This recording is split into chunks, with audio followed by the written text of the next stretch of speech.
Bonjour à toutes et à tous, bienvenue sur cette nouvelle vidéo de la chaîne Critique Multiverselle.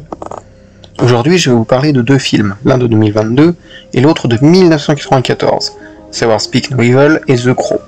Leur particularité est qu'ils ont eu un remake sorti pour le premier le 18 septembre et le second le 21 août. Deux films que je n'ai pas vus et que, pour le second en tout cas, vous encouragerai à voir les originaux qui ont l'air bien meilleurs. Après, c'est juste un conseil, je ne vous oblige à rien, je n'en ai de toute façon pas le pouvoir.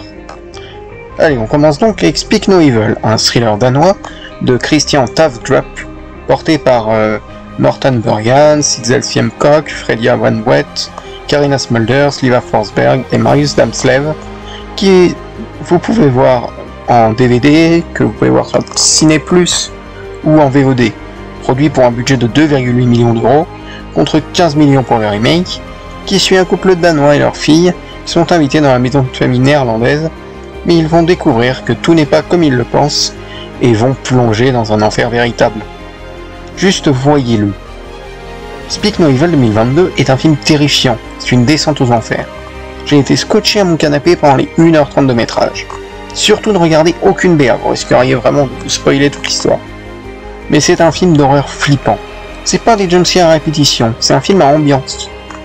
En fait, on suit la situation qui se dégrade de plus en plus au fur et à mesure que les deux familles interagissent.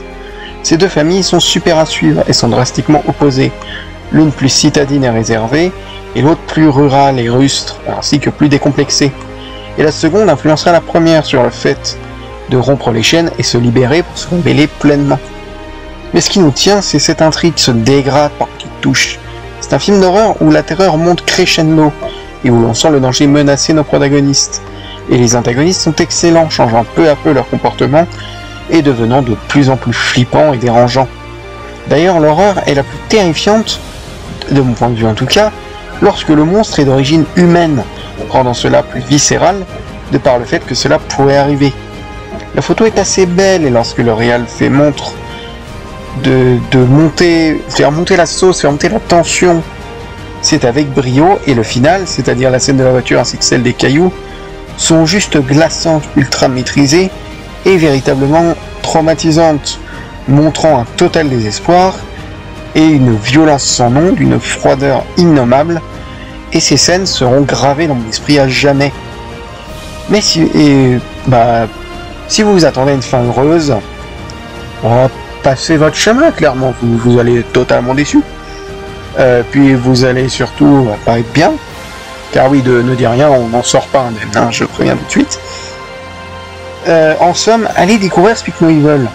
Vous n'en ressortirez vraiment pas sans réaction, c'est un petit film à voir que je pense que vous aimerez, qui est assez divertissant, et vous peut-être mieux voir ce film que le remake. Après, si vous avez vu le remake, ou si vous avez vu les deux, dites-moi ça en commentaire, j'ai hâte de lire vos réactions.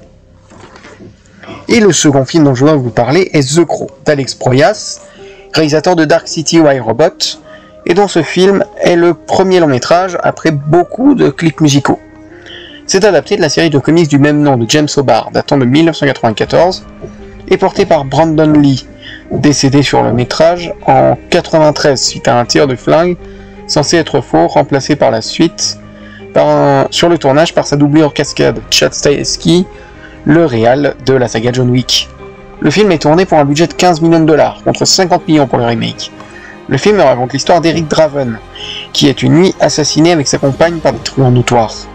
Il est ramené à la vie et deviendra un justicier avec pour objectif d'éliminer ceux qui ont tué son épouse.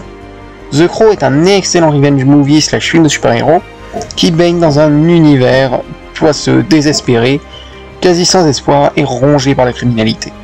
J'ai adoré cette ambiance un peu punk rock, presque grudge, qui se dégage du métrage. C'est un film qui est straight to the point, qui est sans détour, violent, mais qui n'oublie aucunement ses personnages malgré les méchants caricaturaux et avec peu de profondeur vis-à-vis notamment des antagonistes.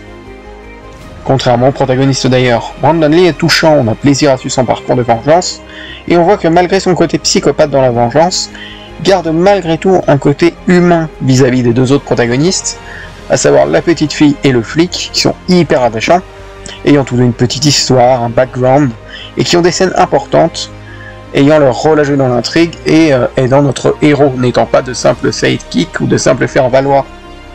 Mais c'est son univers qui fait de The Crow un film génial, un univers poisseux, sans espoir, où la violence règne, qui a des petits côtés un peu cyberpunk sur les bords. Et la photo est assez belle, très brumeuse et sombre, avec certes des effets kitsch, mais ben voilà, qui passent super bien, qui nous font peut-être avoir un petit sourire. Et bien sûr, aujourd'hui, on peut en rigoler, mais si on compare au remake, qui bon, ajoute des trucs d'un point de vue du lore, bah, enlève vraiment d'autres trucs, qui n'a vraiment aucune ambiance, qui va faire un peu de gore et un peu de violence pour faire du gore et de la violence, bah, ne vaut-il pas mieux regarder le vieux The Crow, qui est un nouveau blockbuster qui a coûté plus cher, mais semble ne pas vouloir valoir l'argent qu'il a coûté malgré bah, un lore plus exploité? Ne vaut-il pas mieux voir un film qui a des tripes, qui a une vraie patte, une vraie envie de faire un bon film, qu'un remake juste fait pour l'argent? Après, voilà, c'est la question des remakes à Hollywood. Qui veut surfer sur un sentiment de nostalgie, qui veut exploiter de vieilles licences et les vider de toute substance jusqu'à la moelle. On a pu voir ça avec certains remakes Disney, comme, je sais pas moi, comme le Pinocchio de Zemeckis, comme Aladdin, qui sont des remakes plan par plan des films d'animation, qui sont moins bien faits et qui ont vraiment peu d'âme. On a pu voir ça aussi avec le film Old Boy, qui est bien moins percutant que celui de Park Chan-wook, ou encore bah, les remakes de Freddy, de Vendredi 13, des remakes d'horreur qui sont juste là pour faire revenir des personnages et faire que les 2-3 nostalgiques du coin aillent en salle pour faire un peu de pognon. Mais il faut pas croire que cette envie de pognon, cette avidité totalement cynique est la norme. En effet, il y a des remakes qui sont vraiment bons. Je pense au King Kong de Peter Jackson, qui a une ambiance vraiment poétique, épique, enfin un film vraiment que j'adore. Au film Batman Begins, ou encore The Batman plus récemment, qui pour le premier a fait revenir sur un piédestal le Chevalier Noir, et le second en a offert une autre vision. Ces deux films aussi que j'aime énormément. Il y a aussi L'Armée des 12 singes, qui est un remake d'un court-métrage qui s'appelle La Jetée de Chris Marker. La Colline à des yeux aussi d'Alexandre Aja, qui est un très bon remake du film de Carpenter. Le Millennium de Fincher, Les 7 mercenaires de Fuqua que j'aime beaucoup. La Guerre des mondes aussi de Spielberg. La Planète des singes, qui est une des meilleures trilogies de la dernière décennie. Ou, bah, pour ne citer que, extrêmement récemment, les Dunes.